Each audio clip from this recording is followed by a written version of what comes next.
Hello and welcome to episode 113 of the Clean Energy Show. I'm Brian Stockton. I'm James Whittingham. This week, the news media is using a soulless oil industry shill masquerading as a consumer advocate discussing high gas prices. It makes me so mad I started a new segment on the show. Opposition is building to a carbon pipeline set to be built in Iowa. The pipeline would carry carbon dioxide, so any leaks would go straight into the atmosphere and cut out the middleman. Elon Musk is a stupid man-child who says he'll let Trump back on Twitter.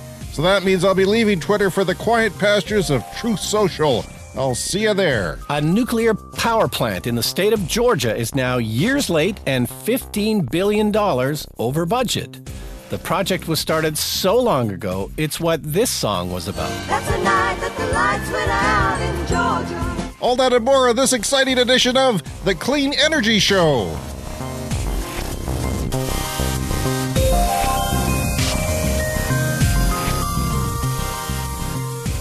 Okay, so I know you're dying for a shoelace update. Oh, yes. I have made no new shoelaces this week. That's the update. Oh, for God's sake. That is the worst update of shoelaces you've ever had on this show. It's been a busy week. But my other update is I was kind of planning to head to Toronto this week on a road trip. I was going to take an all-electric road trip to Toronto, but I have decided to delay that. So we were maybe going to have to record a couple of episodes on the road, but that's no longer the case. Maybe later in the summer I'll try and hit the road. Well, that's too bad, because I was curious to see how the hell you were going to pull that off. All cozy in your nuclear bomb shelter studio. How are you going to take that on the road with you? That was going to be interesting. Yeah, well, the sort of like crappy hotel Wi-Fi would have been my main concern, but we'll see. You know, what's new with me? I got my pool running. That's always an exciting part of spring. However, our weather is not cooperating, is it? It's not at all. It's terrible. No, I just drove through a hailstorm. I don't know about you. Really? Where were you? Yeah. What direction?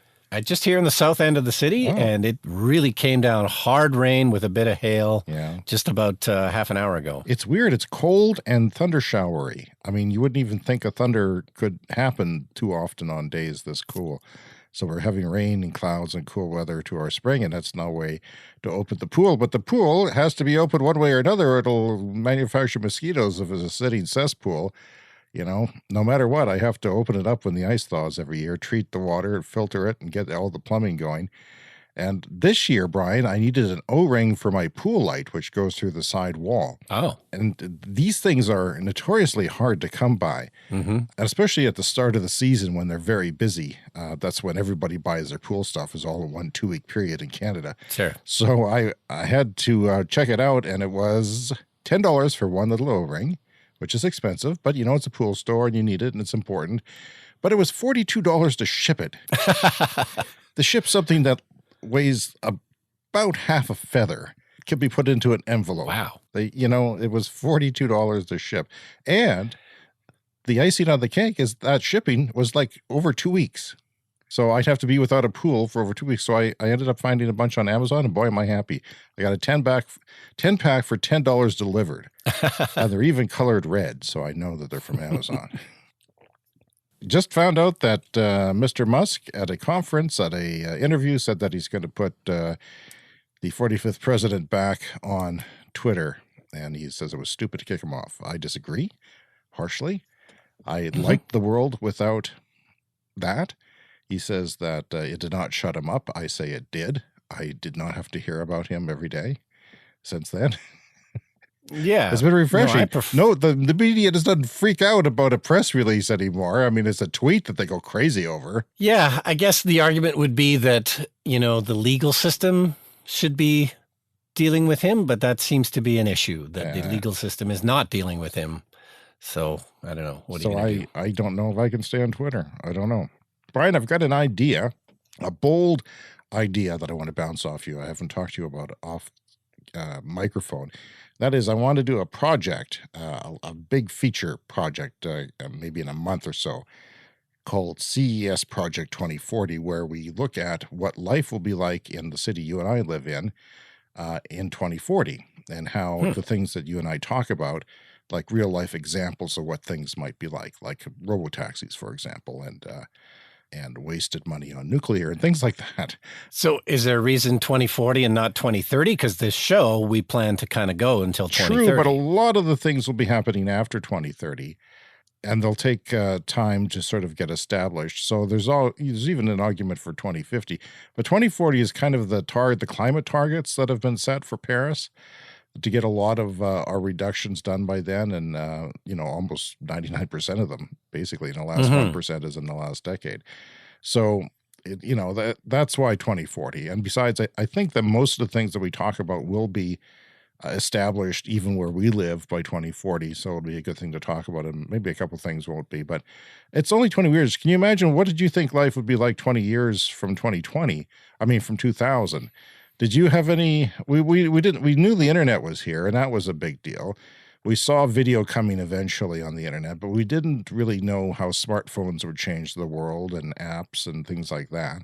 But other than that, really, I mean, but we didn't see the world change as much as we do now. No, so many things have been a surprise. I mean, I think, like flying cars is probably the thing that most of us were expecting. So we don't have flying cars, but we have, computers in our pockets with, the entire knowledge of human history on them. Yeah. Didn't see that coming. Yeah, and it's kind of like what we have in our pocket was the most powerful computer 20 years ago. Somebody can correct me on that, but it's something like that. Oh, yeah. That's kind of where we're at. So, and podcasting almost goes back 20 years. So that really hasn't progressed like I thought it would. I mean, it's pretty mainstream and getting more mainstream, but boy, has it been the slowest technology to become adopted. Yeah, I guess that's true, but it still kind of grows a bit every year. So it's still growing quite a bit every year. And a lot of it is celebrities, and a lot of celebrities jumped on board during the pandemic. And I've been discovering new podcasts all the time. And like you always say, it's hard to have time for them all. But some of the podcasts I listen to have guests, so I can select the guests that I like and, go with that one. So, yeah. So I'm discovering more podcasts all the time. And unfortunately, I have an update to our audio superiority problem. There's a glitch. Like somebody pointed out that we weren't on Spotify last week. And my tests indicated that Spotify worked fine, and their guide says that they do accept the type of files that we want to use, which are far superior to MP3. They didn't work. So, but what Libsyn is doing, and what Rob from Libsyn actually tweeted, because I tweeted Libsyn, he actually said, Spotify still uses MP3. So what Libsyn does is they have a different RSS feed for our show for Spotify and for a bunch of other providers as well. So instead of using our normal RSS feed, they use this other one, and that one has MP3 files converted by Libsyn. So we compress it here, and then they recompress it into a inferior MP3 format. And unfortunately, Spotify is very important. There's probably a lot of people listening to us on Spotify now, especially if you've come over from TikTok. It's a frustrating situation. So I might just go back to MP3 files, which I'm mad as hell about. I don't want to do that. I will make them fat MP3 so that we sound good. I noticed that Marcus Brownlee does 192 kilobytes MP3. So I mean, I'm not going to be outdone by him. He's rich. He's got an empire. He's got a media empire. Why shouldn't we? Damn it. And his show sounds great, by the way. Of course it does. And also, speaking of Spotify, we have a family plan of Spotify, and my son is off at college using it and actually paying for it now. Nice of him to do that. But I'm thinking that, Amazon Music here that I have, you can buy it for $10, I think even $9 a month, and you get free HD audio now, which is pretty impressive, because you usually have to pay a big premium for that on Tidal. And I don't know how much they have for beyond, say, CD quality, but basically it's FLAC files, which are lossless. And so you get the CD quality files, just like if you had a CD, it wouldn't be any different. And some of them are even superior. They get closer to the master recordings of the original recordings. So it's pretty interesting. I thought I would try it out. I mean, it's kind of frustrating. The Spotify is supposed to be doing this too, but they haven't been able to figure out their license agreements with people. And apparently the smaller providers like Amazon it was easier for them. So, Brian, I've got an update on the Dubai bulbs, which you fascinated the hell out of me by introducing me to them last week. I was all over the internet looking for what's up with that. I never heard about that. And you just casually mentioned it on the show. No, and to quickly recap, the city of Dubai asked Philips to come up with an even more energy efficient LED light bulb than the ones they already sell.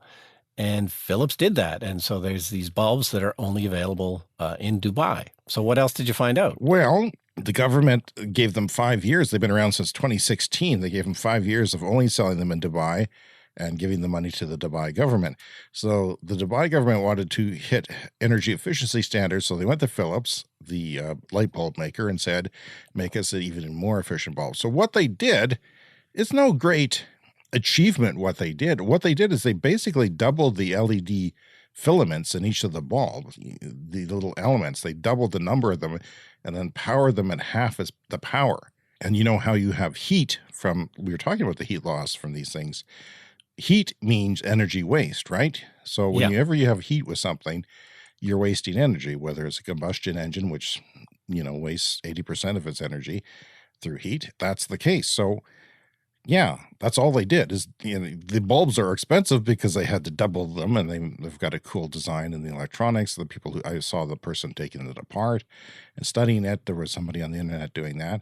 They sell for $5 to $9 each, which is quite a price. And I haven't found them myself in the United States or Canada. Have you? No, but the guy on YouTube implied that they were going to now be available, or a slight variation of them. But I've done a quick search. So far, I haven't found them. Okay. There's a name for them. I think they're ultra efficient, Philips ultra efficient bulbs. Something like that, yeah. And they are selling in the UK now. So if you're in the UK, they're about 10 euros, I think.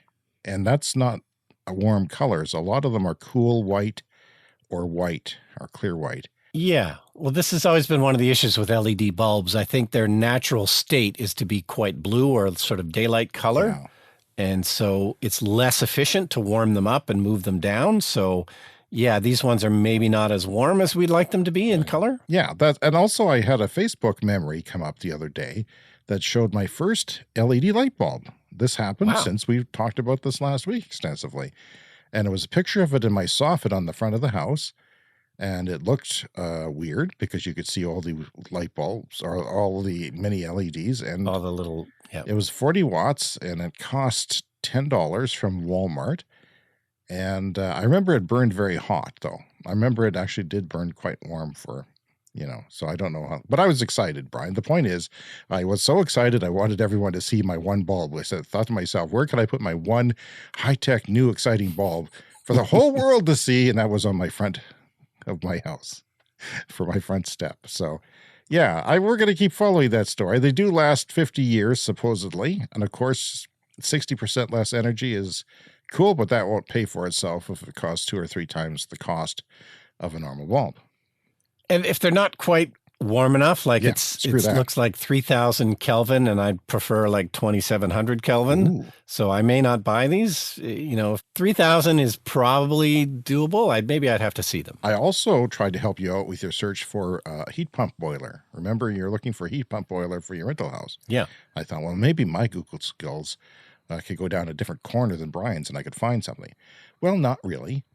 But I did see the city of Ottawa in Canada talking about options for heat pumps, and they even list different brands and what they do.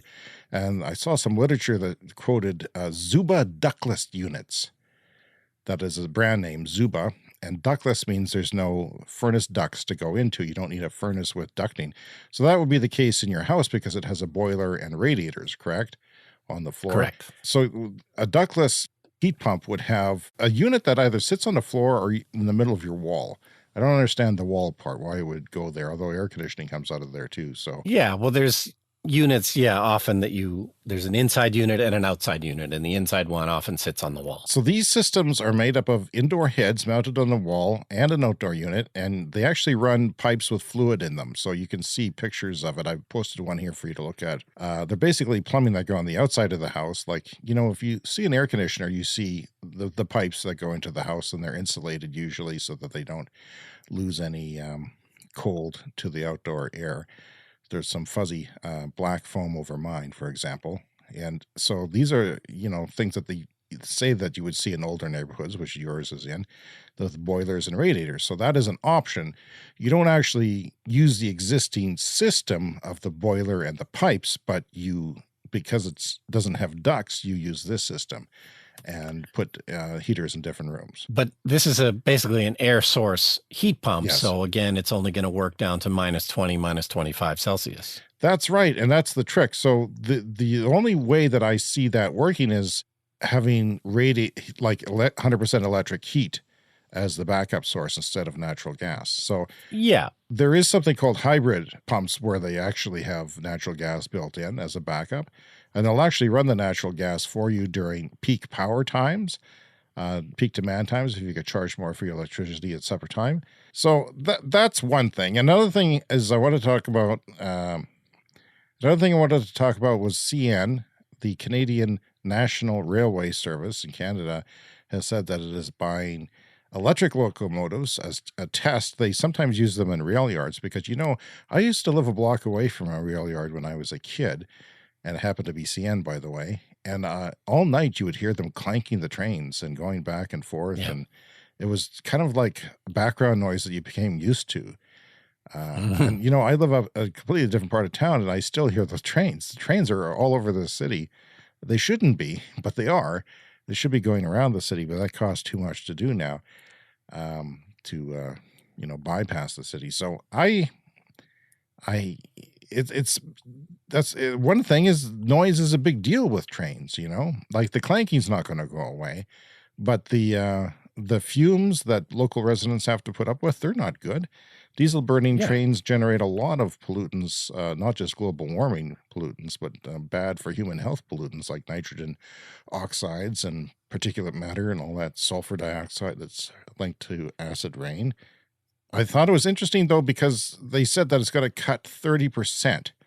So the electric locomotives used with their trains will cut 30% of their emissions.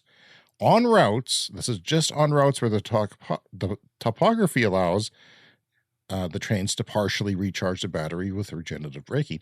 I imagine you could get a boatload of regenerative braking with a very heavy, long cargo train going down a mountain in the Rocky Mountains and regenerating all your electricity back, probably in about 5 seconds. It wouldn't take that long. Yeah. No, I hadn't thought of that, but absolutely. Like any kind of deviation in the ground where you're going down, that'd be amazing. So, Brian, we hadn't heard about electric locomotives at all until about a few months ago, and now we're hearing about it all the time. So we'll continue to follow that and see what the developments are and what the stats are when people start to study the benefits of them. Ford is telling its dealers that the F-150 Lightning electric pickup truck, the demos, you can't sell them very quickly. You can't just...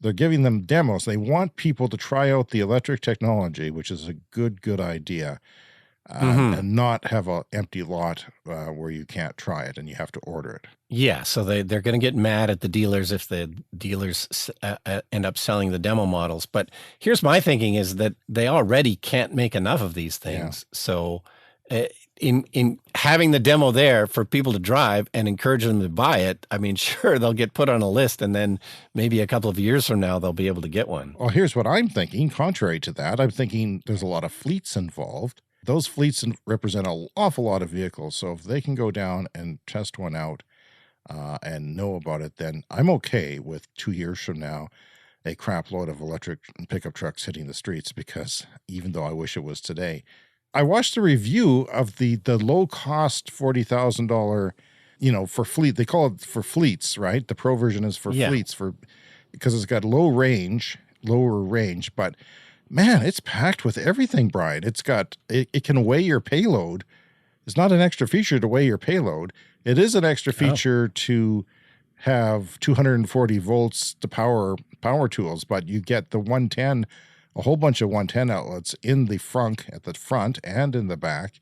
Big, huge screen. It's very usable. Lots of different items like the tow package, I think, is about $2,000 American, and it gives you a 360-degree view. And Brian, one of the hardest things humankind has ever had to do is to back up a vehicle and align their hitch to their trailer. Especially when you're doing it with kids, my kids.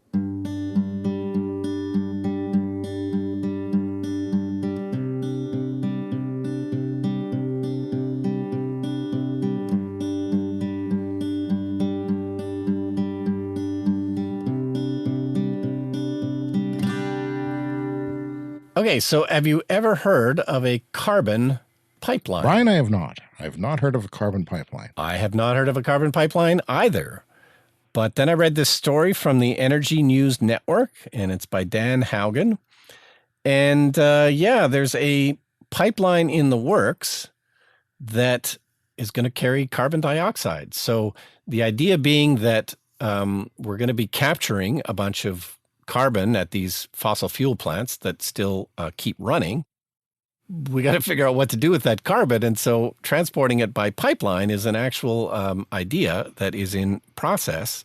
So the story here is mostly about how the opposition is now growing to fight this because it's, just kind of furthering the fossil fuel infrastructure, which we probably shouldn't do. Yes. And it could be prone to leaks. Like if there's a leak in the pipeline, it's just all that carbon you've captured just goes straight into the atmosphere. So, What is the point of this, though? What? Yeah, well, it's to do with the drive to lower the carbon footprint of existing fossil fuels. So, of course, this is one of the things that's happening. There's obviously carbon regulations popping up everywhere. So those who are still in the fossil fuel business, burning coal or burning natural gas, they are working on these carbon capture kind of solutions. If they can lower the carbon emissions, they can keep running these plants a little bit longer because, of course, there's targets and deadlines for all of these things. Like you've got to reduce your emissions by so much by certain dates.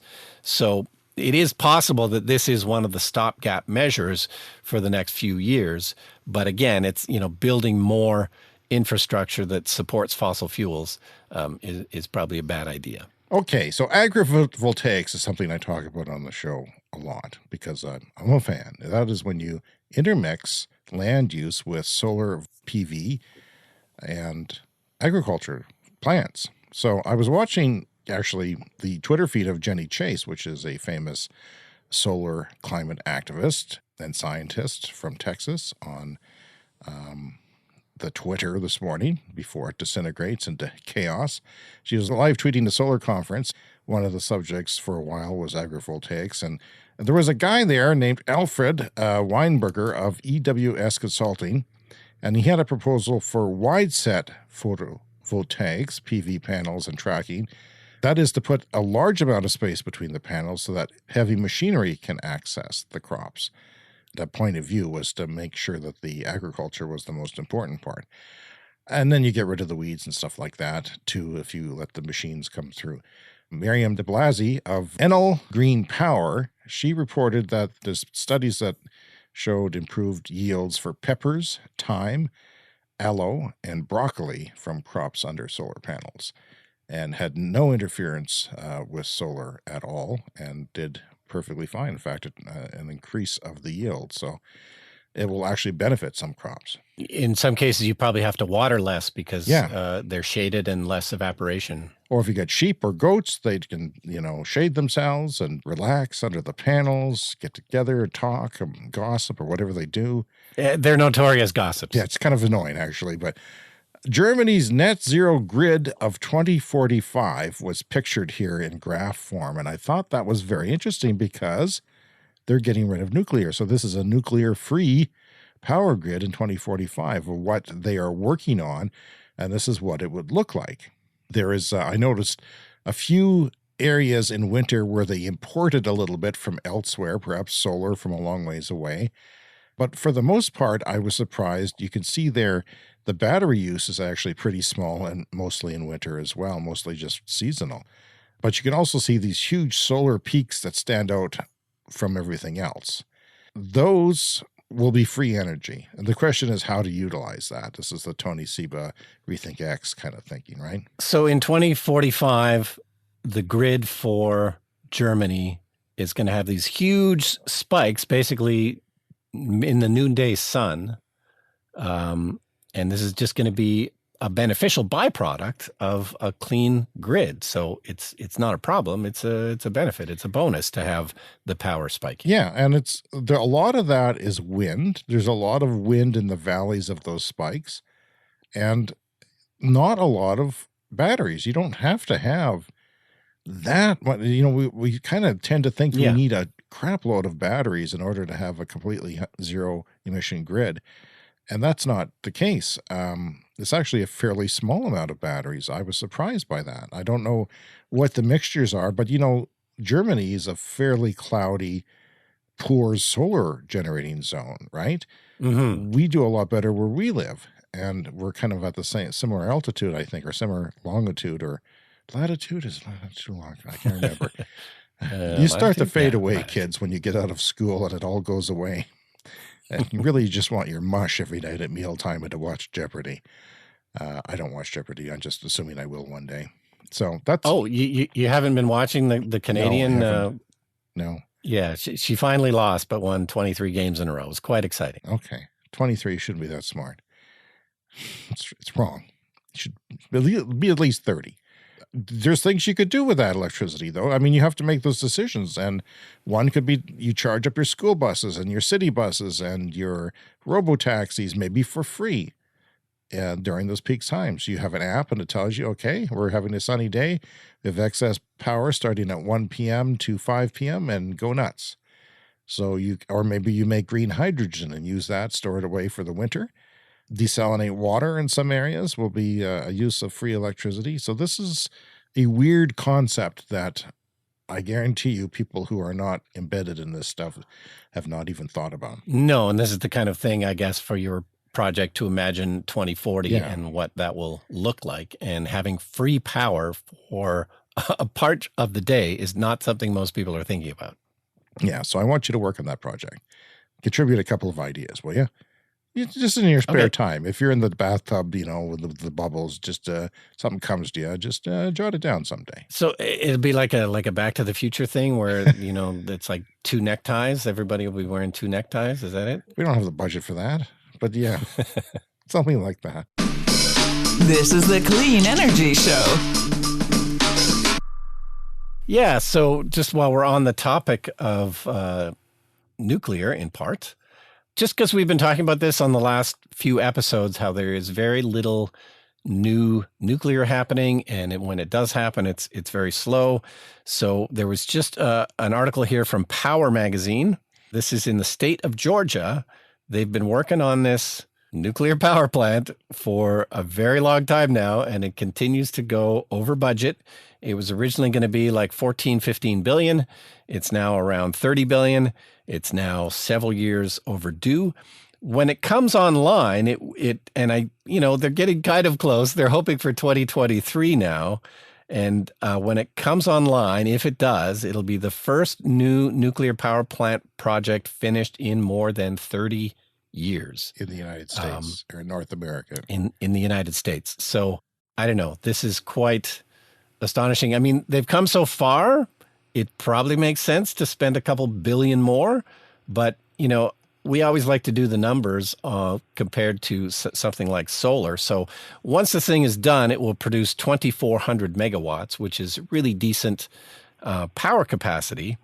But using the kind of rough numbers that we've looked at before on this show, if you spent $30 billion on solar panels, you would probably get around 15,000 megawatts versus the 2,400 megawatts for this nuclear power plant. So, honestly, even if they spend a couple billion more, and this is why they're continuing, and it even mentions this in the article, there's a sunk cost at this point. If you've come this far, it's like, we might as well spend a couple billion more to actually finish this thing. I think it was only 12 or 15 billion originally. Yeah. Oh, yeah. And now it's around 30, and it's still not finished yet. They're looking for 2023. But 2,400 megawatts for $30 billion versus 15,000 megawatts if you just bought a bunch of solar panels. Well, I've got some stories about India later on in the show that compare solar to nuclear plants. So that'll be fun. Yeah. And of course, you wouldn't put it all in solar. You'd probably do some wind, and then you'd do some batteries, so you wouldn't maybe end up with a total of 15,000 megawatts. But, even if you only ended up with double or triple the amount of megawatts as nuclear, like, why are you even bothered? You make that mix and you decide how much battery, wind, and solar you need, the best mix so that it's the lowest cost of everything. But it's wild that it's not even close. Like, I know. It's like you'd think that maybe this would be close, so you'd have to kind of think about which way to go. It's not even close, and they should probably just shut it down now. And as a man who has solar on his roof and on my camper, it's so amazing. It's just so simple and amazing.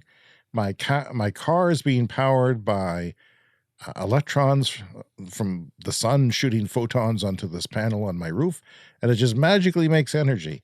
And no stink or anything. No, and I'll just mention very quickly that in Portugal now is the world's largest floating solar farm. It's just coming online in Portugal, and it's on a reservoir where there's a dam. So this is a good place to put floating solar because you can just tap into the existing infrastructure that's already there for the hydroelectric dam. You can just add way more power. It's brilliant. So it's 12,000 solar panels, and it's the size of 4 soccer fields, and it should generate 7.5 gigawatt hours annually. That's a fairly big installation then. And, the advantage of the water is that you cool the water. So sometimes you have wildlife in these things that overheat because of climate change. You can cool that down. Yeah. You can reduce the evaporation like they're doing in California.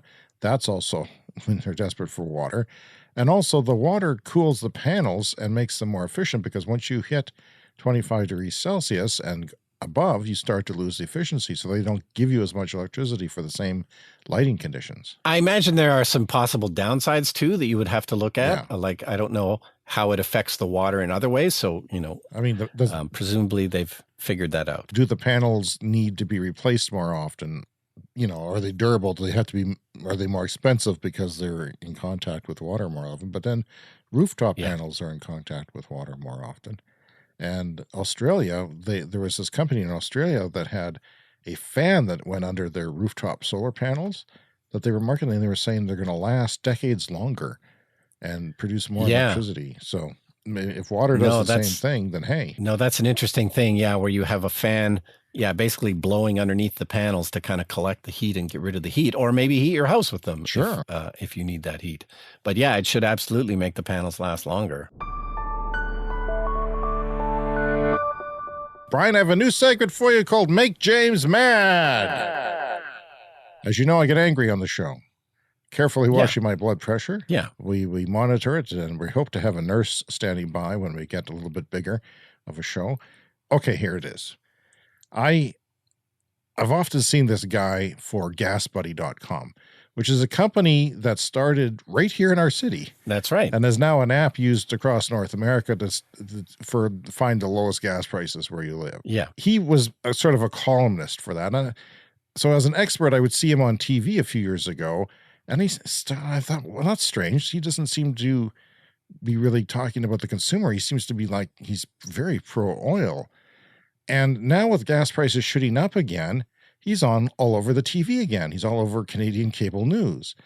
He was saying, Canada has a third of the world's oil reserves. We should unleash it and build pipelines. I think you're not a consumer advocate. You don't give a shit what I'm paying for at the gas pump. You don't care about me.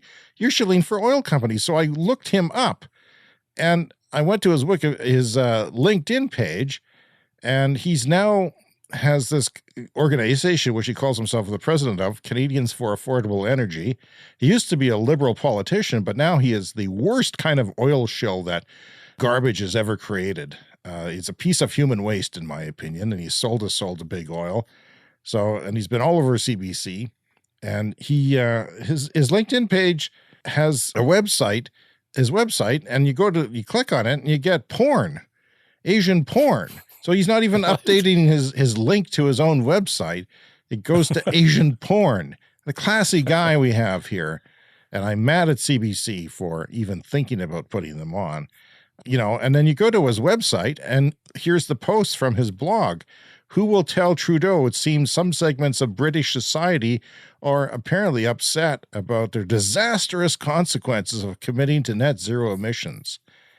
And he's got another thing about Boris Johnson. Keep an eye on Boris Johnson. It turns out that net zero is a disaster, and he's going to be kicked out of office.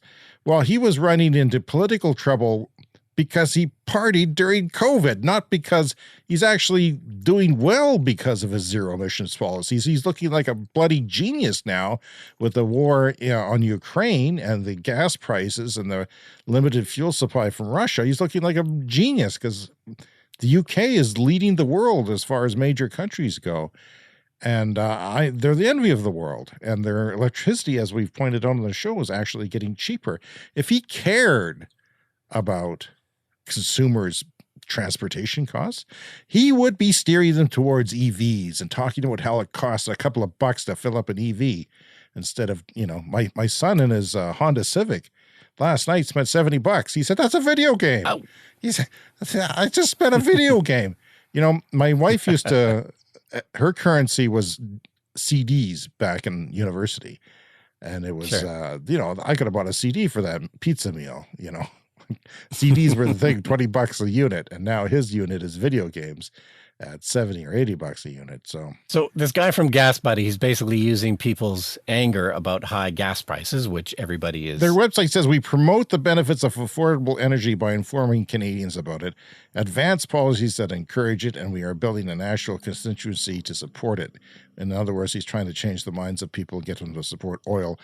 Because I suspect, and I don't know this for sure, but I would sure like to see where his financing is coming from and his donations. I would sure like to see that publicly disclosed.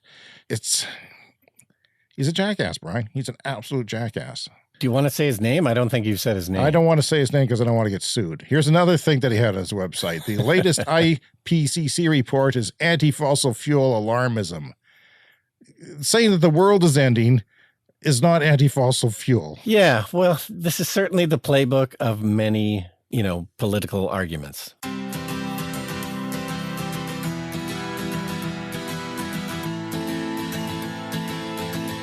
I wanted to talk about this story from the Victoria Times Colonist, and it's just about the price of riding the ferry in BC here on the West Coast in Canada. And the reason I wanted to bring it up, so BC ferries, they sometimes have a fuel surcharge on the tickets to get on the ferry when the fuel prices are high. And to their credit, they actually also then have a rebate when the fuel prices are low. So they have a set ticket price, but then it can go up or down based on the fuel prices. So this is fairly obvious. This is obviously going to be one of those times where they're going to crank up the prices due to the price of oil. But the reason I thought that this was interesting was it's a microcosm of what's happening really in every sector in every country here. It says BC Ferries is working to decrease the amount and types of fuels it uses, turning to liquefied natural gas to replace ultra-low sulfur diesel fuels. And the company has also added battery-equipped ships to its fleet. They're not fully in operation yet because they're still working on the infrastructure for it. But this is what we were talking about earlier. Like, as long as fuel prices remain high, as long as oil remains high, these are the kind of conversations that everybody has to have. And as long as we have to, try and cut out supply from countries like Russia, again, like switching to liquefied natural gas is a way to do that. Mm-hmm. But it's all there right in this story. It's like, okay, switching to liquefied natural gas and then ultimately switching to electric. And as long as the oil prices remain high, everybody in every country, in every sector is going to be doing All right, Brian, I have to get to the mailbag. It says, hi, I'm your listener from Finland. I take umbrage with that. I think we have many listeners in Finland. We chart there sometimes. Dozens. At least dozens. Ask your neighbors if they listen to the show, sir. Brian was wondering in your latest podcast episode whether his pronunciation of Olkiluoto 3 nuclear power plant was correct. Well, what's the verdict? Olkiluoto. I don't want to say it again because I thought I was pretty close that first time, and I don't want to get it wrong the second time. Olkiluoto. Sure. 3, power plant is correct as pronunciation. I can say that it was very close to native speaker pronunciation. Congratulations, Brian. And fully understandable for us Finns. Way to go, Brian. Wow. You nailed it, man. You nailed it. Fantastic. He goes on, I really enjoy your podcast. It is nice to hear stories from a country that is as cold as Finland. Well, congratulations. We're probably colder. I think we're probably colder. Are you familiar with minus 42 Celsius, sir? He says, I have heated my 230 meters square home, which is 2,500 square feet, which is actually about the average American house now. It's pretty huge. Yeah. So he's been heating this 2,500 square foot house for 13 years with a heat pump, getting energy from a 150 foot long drill hole. So it's geothermal, right? He's drilled a hole, just one hole straight down. Yeah, that's what it sounds like. And he says he's getting 2/3 of his heating energy from there for free. And it's been a really profitable investment that I can recommend to everybody. He says, kind regards, Jarkko in Espoo, Finland, which is adjacent to Helsinki. I looked it up, Brian. Fantastic. Well, thank you so much for mostly the compliment about my pronunciation. That was great. Yeah, I keep coming back to the conclusion that a ground source like a geothermal heat pump is really what I'm going to have to do if I want to switch to electric heating. You could do air source with then just a sort of an electric resistance backup, which is kind of what you were talking about earlier. It's just, I feel like the electricity use would be pretty darn high and pretty darn expensive, at least until we, are all getting that free electricity that you promised us earlier. And, the efficiency goes down when you're running it constantly. I also heard of variable speed heat pumps, which is interesting because the noise is lower if you just need a little bit of heat. They do make noise, because air conditioners make noise, but then you're not really outside as much when it's, in your yard enjoying yourself. Anyway, let's get on with the lightning round. The Clean Energy Show Lightning Round. The lightning round is where we quickly go through some of the headlines on the show. And Brian, we have very little time this week, so I have to rush through this. I called this months ago, Brian. I called this months ago on the show. Me, humble podcast host, father of two, saw this coming. Swedish green steel startup H2 Green Steel says it has pre-sold 1.5 million tons of its capacity at a 25% premium. In other words, if you go green with your steel, you will be able to charge more because the demand is so great that there's probably automakers who want green steel. They want to be able to say they have green steel. They're willing to pay for it, but everybody wants them to have green steel. It's a marketing ploy. Well, I said this months ago on the podcast that if they went, they'd be able to charge more for it, and they are. 25% premium is not bad. And you live near a steel plant that's also partly owned by a Russian oligarch, but that's majority owned. And you looked into it, and they are electric furnaces that they use there, so they could switch to green steel there fairly easily. But they haven't, because maybe it's because of what they're making. They're making pipeline. The first green steel carbon pipeline. Tesla has direct relationships with miners of critical minerals, apparently, according to their latest impact report, which people didn't quite know. So they have direct relationships with the miners. There's not just the middlemen, the middle people. The company says that it allows them to monitor the quality closely and ensure responsible environmental and social sourcing. Good idea, and something that we weren't clear about because they don't have a PR firm, PR outlet office at Tesla. So cobalt, nickel, and lithium go through multiple processing steps by different companies. Some of them more important environmental social risks in the supply chain are present at the actual mine site, so they feel that they have to be there to look at that. The next one is from leaked information to a European news site, Euroactiv, encouraging renewables momentum behind the scenes at the European Union. The European Commission is looking to up the EU's renewable energy target for 2030 to 45% from 32% now. So this is something we've seen with the war in Ukraine, that people are upping their targets, they're increasing them, they're moving them up in time, and this is what's going to happen there. It's going to be announced on the 18th of May. Faster permitting rules, rooftop solar mandatory for all new buildings is some of the examples, and that's a great thing to do. Is the permitting is actually a big expense. It's an expense and it's a time waster. So let's simplify this. So the Green Party leader of Canada came to our hometown this morning to tell the government that they should not be making SMRs. What was their argument? My argument is price, but it's a little different for them. It says, quote, "It's so obvious to me that the community-based power and the immediate solutions around renewables is really what we should be doing and not heading down the path of nuclear, which takes too long in a true emergency." That is my second argument against nuclear. We have to do something right now, and nuclear is a long way off, especially this kind. I think the Green Party leader has been listening to our show. Good.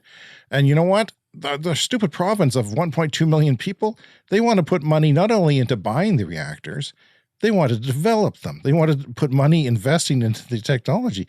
We're all going to be broke here, Brian. You're going to have to retire somewhere else, I'm afraid. It's just going to... We're going to be, and also dead by the time any of that happens.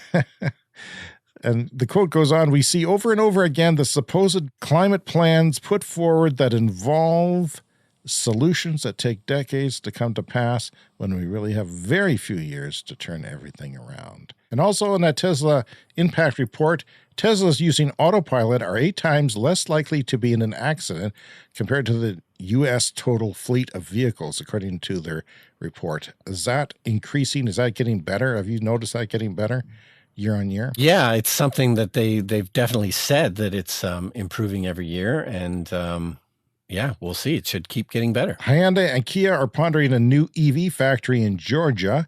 And here's something. India's Reliance Industries is scouting land for 100 gigawatts of solar projects. 100 gigawatts of solar projects. And here's a trivia question for you, Brian. How many nuclear plants does 100 gigawatts equal? And the answer is 100. That's a lot of nuclear plants that are going to be way too expensive to build. Yes. And they can do this tomorrow. They could do it 2 years, theoretically. Let's say 4 years at the worst by the time you get all the land bought and purchased and agreed to leases worked out, and the things could be up and running, and nobody dies. Nobody dies. And finally this week, a new study in the journal Nature indicates that substituting 20% of beef that we eat in the world with microbial proteins from... Microbial, pardon me. Indicates that substituting 20% of beef with microbial proteins from fermentation, the thing that we talk about on the show all the time, could actually cut the deforestation in the world, not by 20%, but by half. By 2050. Huge deal. So that's just from 20% of the beef supply. And I think that's going to happen. And that'll be in our 2040 feature as well. Everybody's going to be eating fermented food. So that is our time for this week. If you're new to the show, remember to subscribe on your podcast app or wherever you get their shows from so that you get new episodes delivered to you every week. And hear us all the time because we're here every week because we're machines, Brian. We're machines of clean energy content, and contact us. We always love hearing from our listeners. We love hearing from you in Finland, for example. cleanenergyshow@gmail.com. On Twitter and TikTok, we're Clean Energy Pod. That is our handle. Check out our YouTube channel for special features. Leave us a voicemail at speakpipe.com/cleanenergyshow. And we'll be back next week for an all-new episode. See you next week.